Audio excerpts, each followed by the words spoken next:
अगर खून में आयोडीन की मात्रा कम है तो उसकी वजह से थायराइड हार्मोन की बीमारी हो सकती है। कई महिलाओं को थायराइड की बीमारी होती है, तो वो जब प्रेगनेंसी होती है तो थायराइड की गोली बंद कर देती हैं।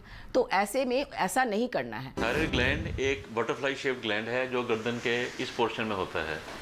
इसका काम है पूरे शरीर को एनर्जी सप्लाई करना है, जैसे जनरेटर कह लें या पावर हाउस कह लें। थायराइड एक बहुत ही आम बीमारी है। औरतों में ये बीमारी कुछ ज्यादा ही पाई जाती है। ये बीमारी हार्मोन से संबंधित है। थायराइड ग्लैंड शरीर से आयोडीन की मदद से हार्मोन्स बनाता है। इसे ऊर्जा ग्रंथि भी कह सकते हैं। महिलाएं हार्मोन्स के उतार चढ़ाव से पूरी जिंदगी जूझती हैं। इसे कभी उनका मूड स्विंग और कभी चिड़चिड़ापन कह दिया जाता है। बस यहीं ये शुरुआत होती है तरह तरह की बीमारियों की। इन्हीं में से एक बीमारी है थायराइड।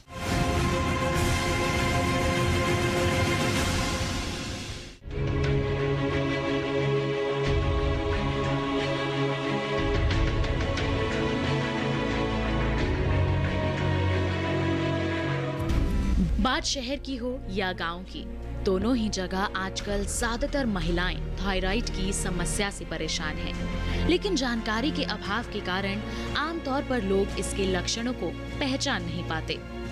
बता दें कि हमारे शरीर के हार्मोन में असंतुलन होने पर शरीर के पूरे सिस्टम में गड़बड़ी आ जाती है, जिससे न केवल कई स्वास्थ्य समस्याएं होने लगती हैं, बल्कि सबसे ज्यादा प्रभावित होता है तो वो है थायराइड ग्रंथि। थायराइड ग्लैंड एक बटरफ्लाई शेप्ड ग्लैंड है जो गर्दन के इस पोर्शन में होता है। इसका काम है पूरे शरीर को एनर्जी सप्लाई करना है, जैसे जनरेटर कह लें या पावर हाउस कह लें।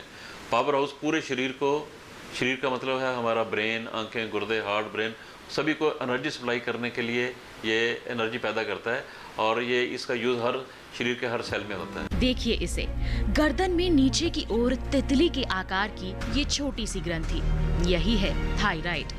थायराइड शरीर में पाए जाने वाले एंडोक्राइन ग्लैंड में से एक है। गौरतलब है कि थायराइड ग्रंथि थायरॉक्सिन नामक हार्मोन बनाती है, जिससे शरीर के ऊर्जा और प्रोटीन आदि नियंत्रित रहते हैं। यदि इसमें किसी प्रकार की समस्या हो जाए तो शरीर के हार्मोन का उत्पादन प्रभावित होने लगता है और थायराइड की समस्या हो जाती है। महिलाओं में ऑटो इम्यून की समस्या ज्यादा होती है, इसलिए पुरुषों की तुलना में महिलाओं में थायराइड विकार 10 गुना ज्यादा होता है। हार्मोन असंतुलन केवल महिलाओं को प्रभावित नहीं करता, बल्कि पुरुषों को भी प्रभावित करता है। लेकिन थायराइड महिला में पुरुष के अनुपात में 10 गुना अधिक होता है। थायराइड को साइलेंट किलर माना जाता है, क्योंकि इसके लक्षण आसानी से दिखाई नहीं पड़ते और जब तक हमें पता चलता है समस्या गंभीर हो जाती है। थायराइड ग्लैंड एक तितली के आकार की ग्लैंड है जो हमारे गले में पाई जाती है। यहाँ पे ये बिल्कुल चमड़ी के नीचे एक तितली के आकार की ग्लैंड होती है। यह मुख्यतः 2 तरह के हार्मोन बनाती है, T3 और T4। इन दोनों हार्मोन जो कि आयोडीन की मदद से बनते हैं, इन दोनों हार्मोनों का पूरे शरीर के काम चलाने के लिए बहुत ज़रूरी है। अगर ये 2 हार्मोन नहीं काम करें, अगर नहीं बने, तो शरीर में कई तरह की बीमारियां हो जाती है। अगर हार्मोन ज़रूरत से कम बनते हैं तो हाइपोथायराइडिज्म की बीमारी हो जाती है, और अगर ये ज़रूरत से ज़्यादा बने तो हाइपरथायराइडिज्म की बीमारी हो जाती है। गौरतलब है कि थायराइड मधुमेह व हृदय रोग के बाद बड़ी संख्या में होने वाले रोगों में से एक है। इस बीमारी के लक्षणों को ज्यादा गंभीरता से नहीं लिया जाता। यही कारण है कि बढ़ती उम्र के साथ थायराइड के बढ़ने का खतरा और भी ज्यादा हो जाता है। गौरतलब है कि मेटाबॉलिज्म को नियंत्रित करने के लिए थायराइड हार्मोन बनाता है, जो शरीर की कोशिकाओं को ये बताता है कि हमें कितनी ऊर्जा का उपयोग करना है। यानी जो भोजन हम खाते हैं उसे ऊर्जा में बदलने का काम करती है। इसके अलावा ये हृदय, मांसपेशियों, हड्डियों व कोलेस्ट्रॉल को भी प्रभावित करती है। थायराइड के प्रारंभिक लक्षण निर्भर करता है कि किस तरह की बीमारी है। अगर हम यह समझें कि ये कम हार्मोन बनने वाली बीमारी है या हाइपोथायराइडिज्म है, तो इसमें हार्मोन कम बनता है, इसलिए पूरा शरीर शिथिल पड़ जाता है, पूरा शरीर ढीला पड़ जाता है। थकावट, कमजोरी, गुस्सा, चिड़चिड़ापन, वजन बढ़ना, कब्जी होना, चमड़ी का एकदम सूखा हो जाना, ड्राई हो जाना, जैसे थोड़ा सा भी आपने हाथ लगाया और चमड़ी सफ़ेद हो जाती है, बालों का झड़ना, माहवारी का अनियमित होना, यह मुख्य तौर पर बीमारियां हैं जो हाइपोथायराइडिज्म में होती है। अगर यह हाइपोथायराइडिज्म की बीमारी या कम हार्मोन बनने की बीमारी अगर बच्चों में हो तो बच्चों का कद बढ़ना कम हो जाता है। बता दें कि थायराइड ग्लैंड में कमी या अधिकता का सीधा असर व्यक्ति की भूख, वजन, नींद और मनोदशा पर दिखाई देता है। हार्मोन की गड़बड़ी से महिलाओं का मूड अक्सर खराब रहता है और वे चिड़चिड़ी हो जाती हैं। ये असंतुलन स्वास्थ्य संबंधी सामान्य परेशानियां जैसे मुहासे, चेहरे और शरीर पर अधिक बालों का उगना, समय से पहले उम्र बढ़ने के लक्षण नजर आना से लेकर मासिक धर्म संबंधी गड़बड़ियां जैसी गंभीर समस्याओं का भी कारण बन सकता है। रेस्टलेसनेस, घबराहट, पसीने, पैल्पिटेशन, एंजाइटी, नींद कम आना, हाथ पांव कांपना या आंखें मोटी मोटी होना और कभी कभी ग्लैंड का साइज भी बड़ा हो जाता है, ये दोनों में हो जाता है।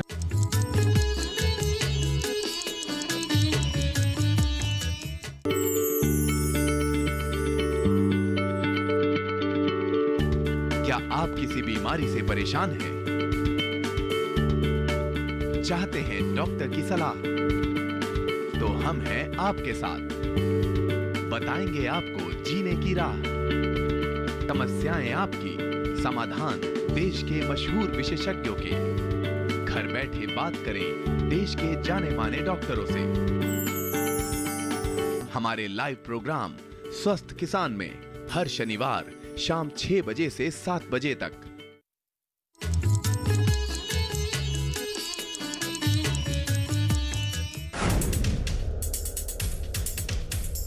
नमस्कार, मैं doctor Anoop Kumar, professor and head of the department urology and renal transplant Safdarjung hospital बोल रहा हूं। मैं आज अपने किसान भाइयों को कोरोना वायरस के बारे में कुछ इम्पोर्टेंट जानकारी देने वाला हूं। जैसा कि आप जानते हैं, कोरोना वायरस नाम की महामारी से पूरा विश्व और भारत जूझ रहा है। कोरोना वायरस एक इंसान से दूसरे इंसान तक पहुंचने के 2 तरीके होते हैं। पहला, जब कोई व्यक्ति छींकता है और खांसता है तो उसके थ्रू जो ड्रॉपलेट्स निकलते हैं उसके थ्रू वायरस एक इंसान से दूसरे वायरस में जा सकता है।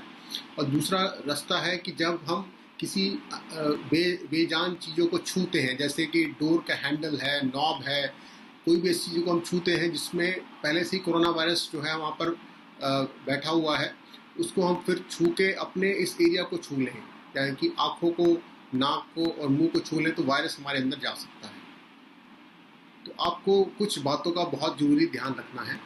सबसे पहले आपको सोशल डिस्टेंसिंग का पालन करना है। सोशल डिस्टेंसिंग का मतलब है कि एक इंसान से दूसरे इंसान के बीच में कम से कम 1 मीटर का फासला होना चाहिए, क्योंकि ऐसा करने से अगर कोई आदमी छींकता खांसता भी है तो भी जो वायरस है वो इतने डिस्टेंस तक ट्रैवल नहीं कर सकता है।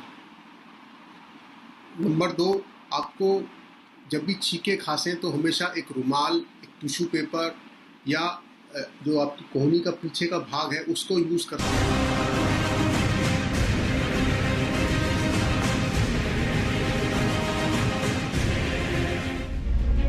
थायराइड को साइलेंट किलर माना जाता है क्योंकि इसके लक्षण आसानी से दिखाई नहीं पड़ते और जब तक हमें पता चलता है समस्या गंभीर हो जाती है। महिलाओं की बात करें तो इसके लक्षण आसानी से पहचान में आ जाते हैं, लेकिन पुरुषों में ये उतनी जल्दी समझ में नहीं आता। इसलिए पुरुषों में ये एक गंभीर बीमारी बनती जा रही है। थायराइड मधुमेह व हृदय रोग के बाद बड़ी संख्या में होने वाले रोगों में से एक है। इस बीमारी के लक्षणों को ज्यादा गंभीरता से नहीं लिया जाता क्योंकि ये लक्षण आयु बढ़ने के साथ व रजोनी वृद्धि के समय ही पाए जाते हैं। बढ़ती उम्र के साथ इसके बढ़ने का खतरा भी ज्यादा होता है। पुराने दिनों में यह देखा गया था कि क्योंकि जैसा बताया कि थायराइड बनने के लिए आयोडीन होना जरूरी है। अगर खून में आयोडीन की मात्रा कम है तो उसकी वजह से थायराइड हार्मोन की बीमारी हो सकती है। लेकिन अब भारत सरकार द्वारा चलाए गए प्रोग्राम जिसमें सारे नमक में आयोडीन मिला दी गई है, उससे आयोडीन की कमी पूरे देश में दूर हो गई है। तो आयोडीन की कमी अब एक मुख्य कारण नहीं रहा है थायराइड की बीमारी होने के लिए। थायराइड की बीमारी अब जो आजकल देखी जाती है उसका मुख्य कारण है कि ऑटो इम्यून थायराइड बीमारी होती है, जिसमें कि थायराइड ग्लैंड के विरुद्ध में शरीर में एंटीबॉडीज प्रोड्यूस हो जाती हैं, वो थायराइड ग्लैंड को नुकसान पहुंचाती है, डैमेज करती है और हार्मोन बनने से रोक लेती है। तो ऑटो इम्यून जो थायराइड डिजीज हैं वो अभी सबसे मुख्य कारण है हाइपो और हाइपरथायराइडिज्म होने के लिए। थायराइड की प्रॉब्लम में आयोडीन की भूमिका सबसे ज्यादा जरूरी है। ये थायराइड के सही फंक्शन के लिए भी जरूरी होता है। ऑटो इम्यून कारणों से उत्पन्न होने वाली थायराइड की समस्या को छोड़कर बाकी सभी रोगियों में आयोडीन की कमी इसकी मुख्य वजह है। थायराइड ग्रंथि एक ऊर्जा ग्रंथि है। ये जीवन की गति को नियंत्रित करने के लिए हार्मोन्स उत्पन्न करती है। इसकी मुख्य बीमारियां हाइपोथायराइडिज्म और हाइपरथायराइडिज्म है। हाइपोथायराइडिज्म धीरे धीरे फैलने वाली बीमारियां हैं। ज्यादातर मामलों में हाइपोथायराइडिज्म शुरू में थायराइड की समस्या के रूप में पैदा नहीं होती है, बल्कि इम्यून सिस्टम में गड़बड़ी से इसकी शुरुआत होती है। हाइपोथायराइडिज्म जिसमें आमतौर पे आदमी मोटा होता है, और दूसरा हाइपर जिसमें वजन कम होता है। हाइपो बीमारी बिल्कुल धीरे धीरे स्टार्ट होती है, इसलिए इसका शुरू में पता ही नहीं चलता, कई महीने निकल जाते हैं। हाइपो में TSH का लेवल ज़्यादा होता है और मेन जो T4 उसका लेवल कम होता है। और तकलीफ से ये होती है कि आमतौर पे थकावट, कमज़ोरी, डलनेस, वजन बढ़ना, जोड़ों में दर्दें, बाल गिरना, और लेडीज़ में इरेगुलर पीरियड्स वगैरह भी हो सकते हैं, और ज़्यादा लेट हो तो उसमें डिप्रेशन वगैरह भी हो सकती है। तो ये आमतौर पे हाइपो के सिम्टम हैं। और इनमें से कोई भी आपको 2-3 सिम्टम हो और कुछ समझ ना आए कि मैं ठीक भी हूँ लेकिन कुछ नज़र भी नहीं आ रहा, तो आदमी को सोचना चाहिए कि हाइपोथायराइडिज्म तो नहीं हो गया। हाइपोथायराइडिज्म एक ऐसी स्थिति है जो लगभग महिलाओं को बच्चे के जन्म देने के बाद 1 वर्ष के भीतर प्रभावित करती है। कभी कभी हाइपोथायराइडिज्म आनुवांशिक भी होता है और कभी कभी ये गुणसूत्र पर अप्रभावी लक्षण के रूप में भी पाया जाता है। आप सभी जानते हैं कि एक परिवार में स्वस्थ बच्चे के जन्म देने के लिए माँ का स्वस्थ होना बहुत ज़रूरी है, और माँ की जो है मृत्यु ना हो, माँ को बीमारी ना लगे, इसके लिए ज़रूरी है कि वो अपना नियमित रूप से चेकअप करवाएं। कोई बीमारी हो उसकी जांच करवाएं, उसको ठीक करवाएं, उसका इलाज हो, और बच्चे की ग्रोथ या बच्चे का ठीक से बढ़ रहा है कि नहीं ये देखें।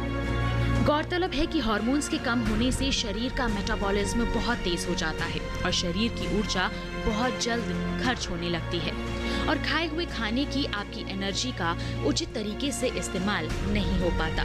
परिणाम स्वरूप बॉडी में फैट का जमाव और वजन बढ़ना शुरू हो जाता है, जिसके कारण लगातार थकान और नींद आने लगती है और आप बहुत ज्यादा थका हुआ महसूस करने लगती हैं। हाइपोथायराइडिज्म में अधिकतर समस्याएं जो होती है वो सारे शरीर के अंगों के शिथिल पड़ने से या ढीले पड़ने से होती है। जैसे पेट पूरा काम नहीं करता है तो कब्जी हो जाती है, हार्ट पूरा काम नहीं करता है तो हार्ट की रेट कम हो जाती है, और चमड़ी पूरा काम नहीं करती है तो चमड़ी मोटी हो जाती है, ठंड ज़्यादा लगने लग जाती है, शरीर में एनर्जी प्रोडक्शन कम होता है, दिमाग धीरे हो जाता है, स्लो हो जाता है, मंदबुद्धि हो जाती है, याददाश्त कमज़ोर हो जाती है, और थकावट कमजोरी रहती है। और माहवारी में भी इससे हाइपोथायराइडिज्म से समस्याएं हो जाती है कि उससे ब्लीडिंग ज़्यादा होने लग जाती है। बच्चों में होती है तो बच्चों में लंबाई बढ़ना बंद हो जाता है, वजन ज़्यादा बढ़ने लग जाता है, मोटापा आने लग जाता है, और वो बच्चे जो पहले पढ़ाई में अच्छे थे, जैसे ही हाइपोथायराइडिज्म होता है तो उनका पढ़ाई में वो कमज़ोर होते चले जाते हैं, उनके जो मार्क्स आते हैं, मार्क्स का परसेंटेज कम होना शुरू हो जाता है, सर्दी बहुत ज़्यादा लगना, ये मुख्य लक्षण है हाइपोथायराइडिज्म। हाइपरथायराइड से पीड़ित रोगों में मांसपेशी और जोड़ों में दर्द हो सकता है, खासकर बाह और पैर में। इसके अलावा बाह के ऊपरी हिस्से में दर्द भी हो सकता है। पीरियड्स में अनियमितताएं शुरू हो जाती हैं। कई महिलाओं में 2 पीरियड्स के इंटरवल में भी अनियमितता शुरू हो जाती है, जिसे 28 दिन का साइकिल 40 दिन का बन सकता है। ये पहले की तुलना में लाइटर या हेवियर रूप में हो सकता है। इस रोग से डिप्रेशन की समस्या भी उत्पन्न हो जाती है। गर्भवती महिला के रिश्तेदारों की ये देखने के लिए कि वो समय से खाना ले रही हैं कि नहीं ले रही, पर्याप्त मात्रा में खाना ले रही हैं कि नहीं ले रही, पर्याप्त मात्रा में आराम कर रही हैं कि नहीं कर रही हैं, और साथ में कोई भी दवाई, अगर आप किसी बीमारी के लिए दवाई ले रही हैं तो डॉक्टर की सलाह लें कि आप ये दवाई ले रही हैं, क्या ये दवाई सेफ़ है। जैसे कि मान लो कुछ महिलाओं को मिर्गी का दौरा पड़ता है, तो अगर मिर्गी की दवाई वो ले रही हैं तो उसको लेते रहना है, बंद नहीं करना है। ऐसे ही कई महिलाओं को थायराइड की बीमारी होती है, तो वो जब प्रेगनेंसी होती है तो थायराइड की गोली बंद कर देती हैं। तो ऐसे में ऐसा नहीं करना है। जो दवाइयाँ हमने डॉक्टर ने बनाई हैं, अगर कोई दवाई डॉक्टर ले रही हैं पहले से, तो डॉक्टर से सलाह लें कि हम बंद करें या कंटिन्यू रखें, और उसी के हिसाब से लेना।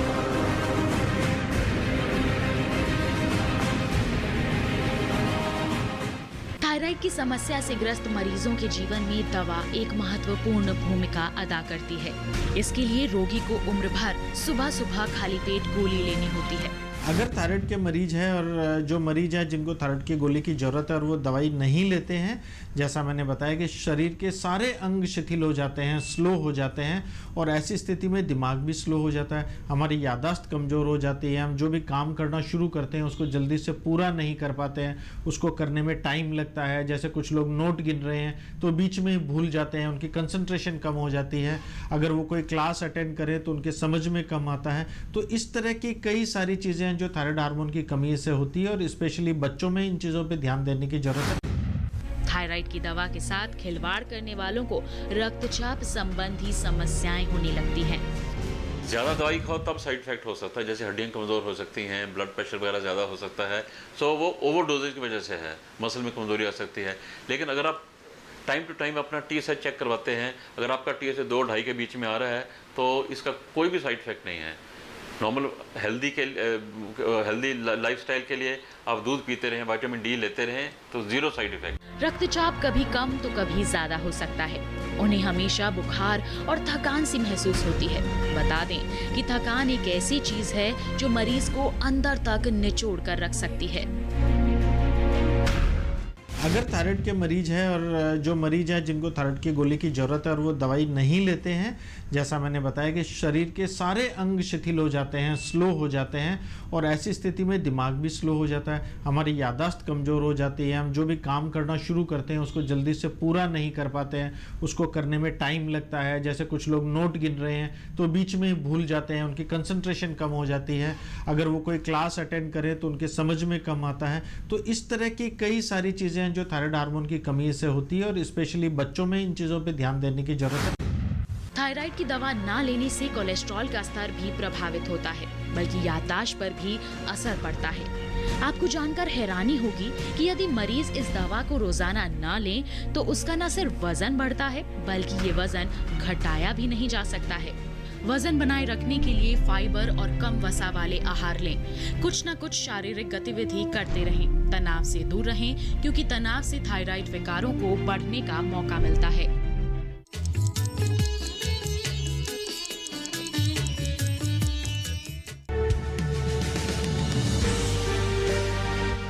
साल से लगातार कृषि दर्शन है आपके साथ। खेती की नई तकनीकों से लेकर किसानों की हर समस्या का हल, जारी है कृषि दर्शन का ये सफर। किसान चैनल के साथ सोमवार से शुक्रवार शाम 5:30 पर।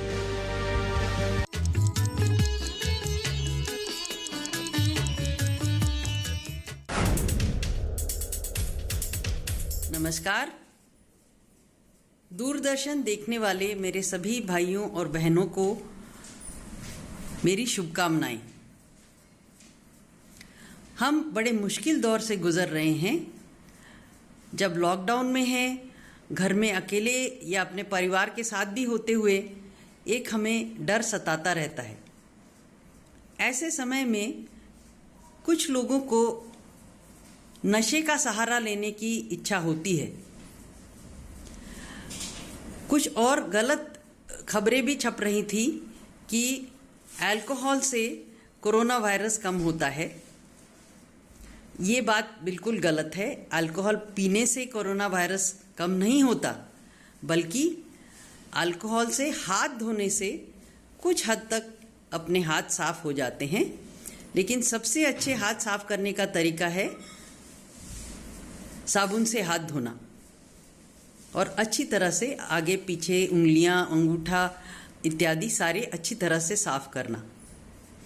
इसलिए मेरी भाइयों और बहनों से यही विनती है कि वे शराब का सेवन इस दौरान बिल्कुल ना करें, बल्कि इस मौके का फ़ायदा उठाकर ज़िंदगी से ही शराब को दूर कर दें और कभी भी शराब का सेवन ना करें, इसका प्रण कर लें। घर में रहें, स्वस्थ रहें, अपना ख्याल रखें। धन्यवाद।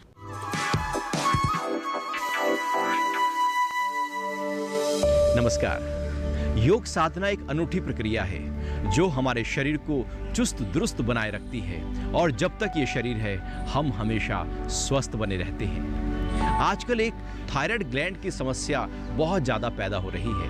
थायराइड ग्लैंड के रोग में योग का अभ्यास बहुत ही फायदेमंद होता है। जी हाँ, थायराइड ग्लैंड जो गले में एक छोटी सी ग्रंथि है, इसका स्राव जब ज़्यादा बढ़ता है तो समस्या, कम होने लगता है तो समस्या, ज़्यादा होता है तो शरीर पतला होने लगता है और यदि कम हो जाए तो शरीर मोटा होने लगता है। तो थायराइड ग्लैंड की समस्या से छुटकारा दिलाने के लिए आइए सीखते हैं योग के अभ्यास। सबसे पहला अभ्यास है सेतु बंधासन। इसके लिए हम लेट जाते हैं कमर के बल। अब एक एक करके अपने पैरों को मोड़ लीजिए। पैरों को अपने पास ले आएं और हाथों से पैरों के टखनों को पकड़ लें। यदि आप हाथों से पैरों के टखनों को ना पकड़ पाएं तो हाथों को जमीन पर साइड में रख लेना। अब सांस भरते हैं। सांस भरने के बाद पूरा श्वास निकाल दें। जब पूरा श्वास निकालें तो अपनी कमर को उठाएं ऊपर की तरफ। सांस भरा, सांस निकाल दिया और कमर को उठाएं ऊपर। जितना उठा सके उठा लें। यहां पर गला दबने लगेगा। जब गला दबेगा तो इसका सीधा प्रभाव हमारी थायराइड ग्लैंड पर पड़ेगा और वो स्वस्थ होने लगेगी। जितनी कमर उठ जाए अच्छी है। ये थायराइड के लिए तो अच्छा है ही, साथ साथ कमर दर्द रहता हो तो भी लाभ देगा। घुटने के लिए भी लाभकारी है और पाचन तंत्र, फेफड़े और हृदय में भी ये अभ्यास लाभ पहुंचाता है। यहाँ रोकें और फिर आहिस्ता से वापस आ जाओ। पैरों को सीधा कर लें और आराम से लेट जाएं। यह अभ्यास 4 से 5 बार दोहरा लें। तो थायराइड ग्रंथि के रोगों में ये अभ्यास बहुत ही ज्यादा लाभकारी होंगे। बस जरूरत है रोज इन अभ्यासों को करते रहने की। शुरू में जो आप गोली खा रहे हैं इसके लिए उसको नहीं छोड़ें। अभ्यास करते रहें। आप पाएंगे धीरे धीरे धीरे धीरे गोली की मात्रा कम होने लगेगी और एक समय ऐसा आएगा दवाई छूट जाएगी और आपका अभ्यास बस आपके साथ बना रहेगा।